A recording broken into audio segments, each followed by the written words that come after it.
The final question from Bram is: does Talyn remain in the Ratchet games? Like, is she still a prominent character in Insomniac's vision, or is she just gone? I Because, have I don't know. yeah, because I would imagine that like they don't throw away characters. unless it's Drek, The only until character that didn't now, come back was Drek, but because he died. yeah. So, Because yeah, uh, it's really weird that like all the girls Ratchet's been with, they just disappear a game later. yeah, I don't know what the deal is with that, honestly. I the let's see, with Angela, Yeah, that was weird because it was just like there were no other Lombaxes apart from they just sort of yeah, ignore the fact that she exists a bit. but it was weird. Yeah, uh, with Angela, she was a character it was really hard for us to get right, so we Mm, didn't really want to try again. right, I see.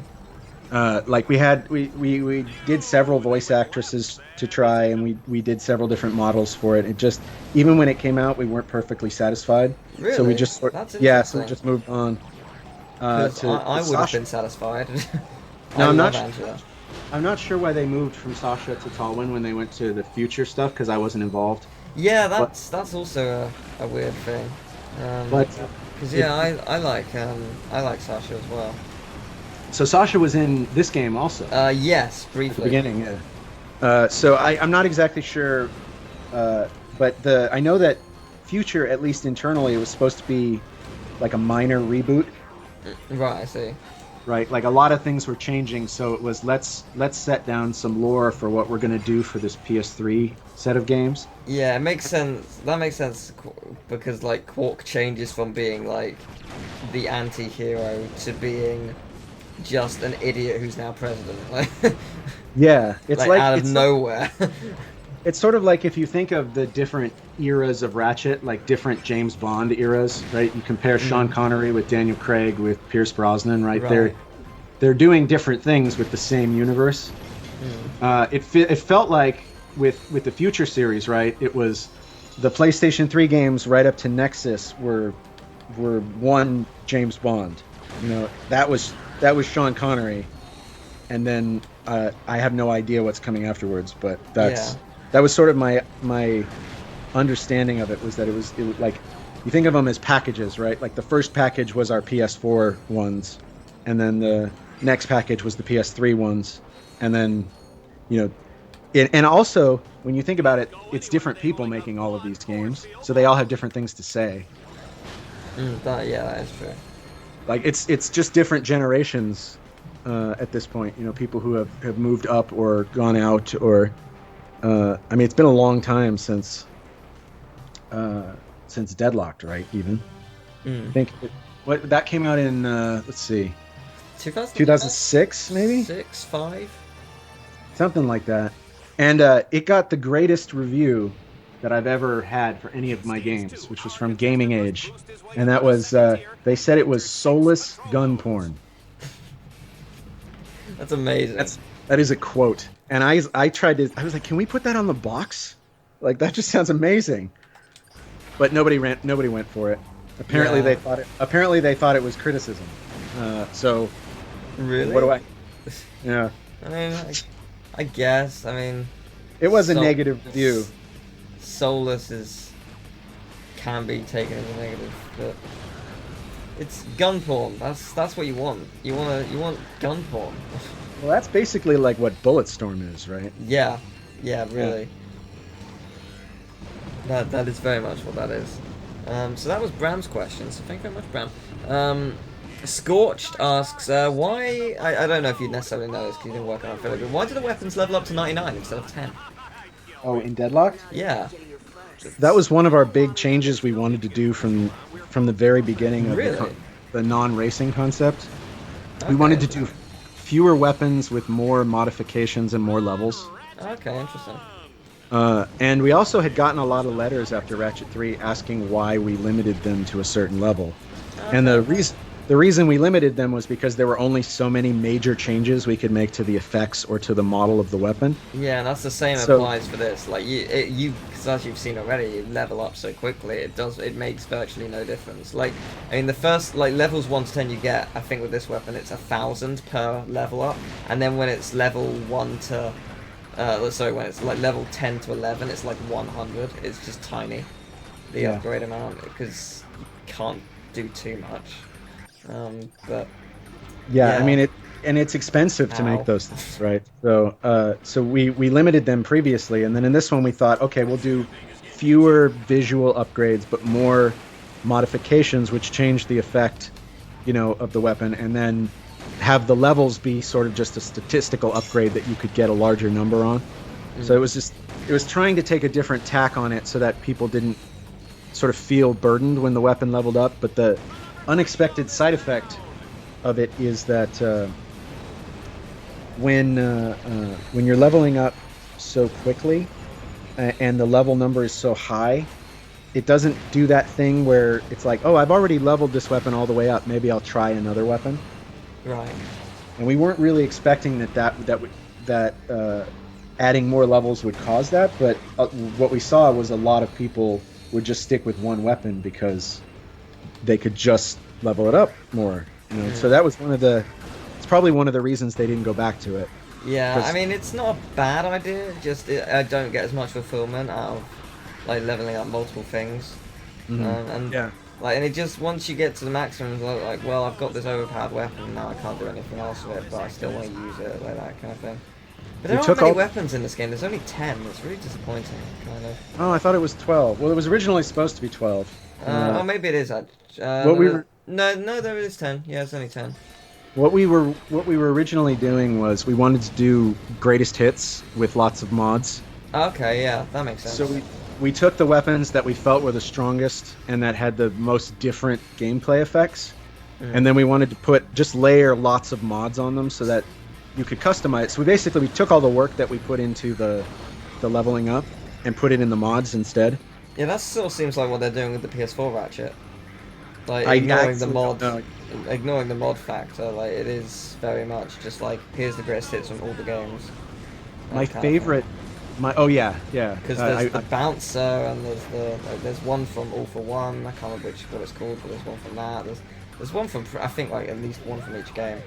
I kind of like hope there is like a lot more weapons than meets the eye, so like all of the roster from Ratchet, the original Ratchet's there, but I can't see it happening. I don't know. Yeah, like I said, I don't know what all the weapons. I just I asked them, do we have the top 10 basically, like the ones we put in this game, and they said, yeah, we'll have something for each of those gameplay roles. So I just designed them that way. Fair enough. Actually, I don't know if it's 10, but I asked about like 3 or 4. Fair enough. So what would be your favorite weapon from the series? From the whole series? Oh, that's hard. Which Rhino was the one that did Flight of the Valkyries or whatever? That was, I think, Crack in Time. Crack in Time? Yeah, I think so. Because that made me laugh every time. So probably that one. Oh okay. No, the Groovatron. Yeah, Groovatron's pretty great. That's the easy answer though, right? Like, yeah. If we're talking about my favorite to use in combat, I'd say mini turrets. Okay, fair enough. I have 2, I think. Plasma Coil, because that is really great. That, especially in Ratchet 3, that really annihilates everything. It's fantastic. And okay, I'm actually going to say 3. The lava gun when it's the liquid nitrogen gun. Oh, you liked the liquid nitrogen gun? Well, in Ratchet 2 it becomes the lava. What's it called? The meteor gun. Oh, I see. But in Ratchet 3 it becomes the liquid nitrogen gun, and it's instant death, and it's beautiful. It's very satisfying. Yeah, we definitely didn't want to repeat the mistake. We all knew that it was bad, but it was too late to fix the upgrade. Yeah, so there wasn't much we could do. And also these are all weapons from Ratchet 3. the Rift Inducer, because holy Oh. shit, just that thing, nothing can avoid it once it's out. It's just so good. You know, that weapon was the Rift Inducer was supposed to be in Ratchet 2. Yeah, you said, and When it was too powerful, or something. Or Well, we couldn't get it to work right? Yeah. Because it has to suck all the enemies in, and all the enemies need animations and need to Yeah. not get stuck and all this stuff. So we pushed it off to this game, or to Ratchet 3, and then put the bouncer in instead. Mm. Oh, and the bouncer was an impressive thing because we didn't have physics on the PlayStation 2, right? Yeah. Sorry, the PlayStation 2 Ratchet games. Some games on the PlayStation 2 had physics, but Ratchet just was... We didn't have physics or pathfinding. We spent all of our cycles on making everything gorgeous and having lots of explosions. Cause yeah, didn't you say there was like, I can't remember which game it was. Like everyone had worked on Resistance, and then like they wanted to do the Groovatron beforehand, but they couldn't because it was too much work, and because you worked on Resistance for a while, Yeah. you were just like, yes, we will do this. It's different animations, all of them. What it was on the PlayStation 2, there were two problems, right? One was that we didn't want to have since we had maybe like 5 enemies per level and 20 levels, we didn't want the animators to have to do another 100 animations. Right. That was one problem. But the other problem was that we wouldn't have been able to fit all that in memory. Mm-hmm. But the first problem, it was funny. So they didn't want to do all the animations because that's too much extra work. Yeah. So then we did Resistance, and they had to start doing animations which were like, do a quarter turn to the left, now a quarter turn to the right, Oh wow. now half turn to the left, half turn to the right, step back, turn 270.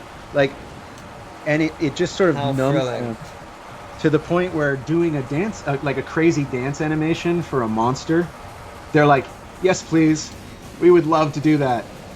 So they had gotten used to doing lots of little animations from Resistance, and so they were able to. They were much more excited about doing the dances than they were about all those tiny turns or whatever. Yeah. It's also a lot more experience, so it's probably easier as well. Yeah. I mean, it wasn't necessarily all the same people, but our Yeah. leads definitely were the same people, I think. Yeah, that makes sense. That's pretty great. Well, so there was only one question for Scorched. Oh, it's Scorched Salad. My bad. He has an awesome name. So next we have Charlie Cleary. Why in this game were there no gold bolts? Was it just because it was too late to do it, or because it wasn't because of what style game it was? Well, we had designed the levels as those non-linear battlefield style levels. And then when we redesigned them to make the parts linear, just that made it impossible to hide things, really, because you weren't going to be in those for very long, and they weren't Yeah, that makes sense. designed to be like these elegantly designed corridors where we can hide stuff off of where we think the camera will be, and do all these cool little jumping secrets, because the levels had been designed for being like these big open non-linear spaces. So when we tried to figure out how to put gold bolts in, it just wasn't. We couldn't make it work without having to once again retrofit the styles of all the levels. And at that point, it was past beta, so it was just too late. I see. So that's the main reason. It's just that it was one more giant change we'd have to make to level design that we just couldn't afford. Yeah, and was that the reason there were loads of skill points as well, just because it added a little bit more to the game? To make up for it, yeah. Yeah. I mean, we didn't want to not have the feature. We just couldn't have that feature, Like, we needed something that filled the same role, so we were hoping more skill points would do it. So this is what you designed, presumably. Yes, I designed this. I like this was hard to design because I had never designed a hub level before. Yeah, it works really well. It's very simple. There's where you gotta go. That's where you gotta go if you got a major mission in the battle zone. There's Clank, who does basically nothing, and there's Al with all the equipment we need. Like, it works really well. The original designs were huge. Like, there was going to be a lot more that went on. Oh really? Yeah, like originally I think there were going to be arena fights you could do here. Oh, that's cool. And like, in the future games where they have NPCs that are standing around and you can come up and talk to them. Yes. Yeah, we were planning on doing something like that for the hub area. but ran super short of time. So I think they simplified everything down to just this stuff. But yeah, the original hub, there was a lot of stuff you were supposed to be able to do in that level. Because we really liked the Phoenix and how much stuff it had to do. So we wanted something similar in this game, but everything was just so behind schedule that I think we just ended up simplifying the HUD. Also, the story came in pretty late. Like it had been redone a few times also because, a racing story is not going to be the same thing as a battle story. And then, the guys following you around, like they were originally supposed to be characters with, like they had legs and they followed you around. They were more like Kronk and Zephyr. Okay.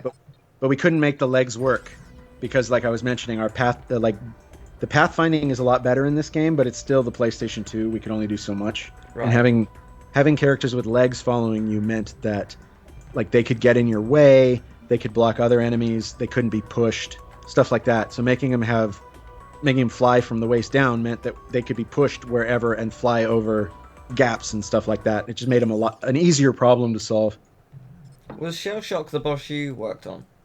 I worked on two of them. I worked on Shell Shock and the guy who's sort of like Shell Shock. Reactor, so that's the one we're about to fight now. Yes, Shell Shock. I haven't seen Reactor, I don't think. Because I did the design for him, but then I went, like, pretty much right after that was when I started on Resistance. I see. So I don't know if I ever saw him. Fair enough. I guess the final question from Charlie. Why didn't Captain Cork feature much in the game? Was he ever going to be a more prominent feature? Or I might be wrong, but I sort of remember people thought we needed to give him a break. Fair enough. Like that we used him as the bad guy in Ratchet 2, and so much of Ratchet 3 was Cork centered. Yeah, that's very true. We didn't want people to get tired of him. I remember that being a thing, and then I'm not exactly sure why he didn't do like what in Tools of Destruction, how he pretends to sell out to Tachyon. Yeah. Like, I'm wondering if that wasn't an idea we had for him here that we pushed off to the next one. Fair enough. Like, I don't know if that's true. Yeah, I forgot about that. I forgot that happened. This game, though, the story's a lot more serious than the other games are. Yeah, I guess. Yeah. And that was a response to the success of the Jack games after they had gone more serious. Ah, okay. Like, you know how Jack, the first thing he says in Jack 2, like the first words that character ever says is, "I'm going to kill Praxis." Yeah. I'm gonna kill Praxis! Yeah. And he gets his hardcore goatee. Okay, easy there. Like, dude. What, please. I can't make fun of the goatee? No, I mean, just like, Jack, like, calm down. His first thing, uber aggressive. He's like, oh, he's a nice, lovable guy. His friend fell into some dark eco, it's all good. Nah, must kill things, must get guns. Then he threatens an old man, like, just... Yeah. Well, what happened in between Jack 1 and Jack 2? Grand Theft Auto 3. Yeah. And that game was more successful than any game had ever been in the history of games, pretty much, right? So everyone was thinking, oh my god, we're all making mascot platformer games, what are we going to do? Right? It's really weird that just changed gaming. Like, overnight. It was really scary. Yeah, but like, it's interesting because I feel like fashion, gaming trends are sort of repeating. So now, like with ukulele and stuff like that, 3D collectathons are sort of making a return, which is lovely because I want more. I miss them. It's also a lot easier to find an audience for something like that. Like you could say, okay, 60,000 people would want this game. Maybe we could actually make it and get it to those 60,000 people. Yeah, especially if it's Kickstarter. That's one example, yeah. But I mean, just the ability to communicate with consumers is a lot easier now. That is very true. Like just with the internet and everything. Because before, you'd have to send out mailings and you'd have to get people in person. It was just really hard. But now they can actually do that sort of thing. So it's actually they have a lot more opportunity, I think. So was there ever a point where you thought that Ratchet & Clank was just going to die because of Grand Theft Auto? Or... No, it wasn't that. It was just that the Jack games always beat us every year. Right. Since Jack 1 did not sell very well, Really? and then That's they made the surprising. change, and then Jack 2 and Jack 3 sold better than Ratchet 2 and Ratchet 3. That's Not by a really ton, surprising. not by a ton, but they did outsell us. And so we had all done 3 Ratchet games at that point. We were all ready to try something different. So we thought we'd try something different in the story front also, which is Right. one of the reasons why it's not named Ratchet and Clank something about butts. Yeah, fair enough. Yeah, Yeah. like the Ratchet Deadlock changing the or Gladiator in the UK, changing the changing the way the title was structured, changing the format, making Clank an NPC. Like all of those things were we wanted to try something different because we'd been doing we'd spent 5 years maybe trying or 4 years trying to make Ratchet 3, and in the process we made Ratchet 2 and Ratchet 1, Right. right? So a lot of us had been doing it for a long time. So we just really wanted to try something different. It wasn't really that we thought it would sell better. It was just that we thought, this had a good response from gamers when Jack did it. So maybe we could do something similar. We didn't really want to make it dark. Like that's not very Ratchet and Clank. We just wanted it to be a serious story with high stakes, as Didn't want opposed to make to it dark, and then like the future series proceeded to make some really dark ideas. Yeah, I mean, well, they actually went very complex with the darkness, right? Like Mm. I don't know whether we could have done that in the time we had with Deadlocked, but they had 2 years, Yeah, or maybe that's even true. 3 years to work on Tools of Destruction, so they actually could get the subtlety necessary for a like a complex story, right? And Mm. they actually, from that experience, they were able to tell better stories like Crack in Time and so forth. Now, I maintain the ending of Quest for Booty is one of the best, like, surprise endings ever, because no love, one sees Nefarious coming. Like, literally no one. Like, you can but it's hope that, oh, maybe Nefarious will come back one day, but you don't actually think, oh shit, he's got control of the Zoni and he's got Clank. No one sees it coming. It's amazing. well, yeah, and then in Crack in Time when he shows up at the beginning and does his amazing monologue, Yeah. I was just like, oh my god, it's Because doing he's a massive threat as well. Like that's the Yeah. like, Ratchet 3. He's a massive threat, but he's made like he's the Joker too much. He's But the in most successful villain in the history of the franchise. yeah, but Which, in Crack in Time, he's the Joker at times. But he's just so threatening. He's got everything in the palm of his hands, yeah, and yeah. I just love it. He's really. It's just a really good game. I really want to I play it mean, again now. that's probably why they wanted to work him into the PS4 stuff, right? Like Yeah, uh, makes sense. because he's so popular and he's so good, right? Like stories with Nefarious are great. Yeah, they are. So I can see why if you're like, hey, let's give the franchise a start so that people who've never seen it before can come in and get what it's about, right? I mean, you want to have a Nefarious story because that's like the Borg with Star Trek: The Next Generation. Yeah, there's the boss you made, by the way.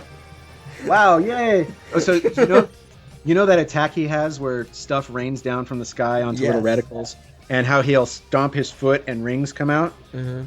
Those are like my boss trademarks. I do those in almost every boss fight I design. Fair enough. So I can expect that from Nefarious. Cool. I said almost. Okay. I remember Tony did that. I just did some of the detail work on it. Okay. Fair enough. So that was cool. I guess I'll go and fight your other boss. I'll go back to that level and fight that, since that's actually in parts, so I won't be able to kill it in one go. Sounds good. While you're loading, I'm gonna go get some water. Okay, cool.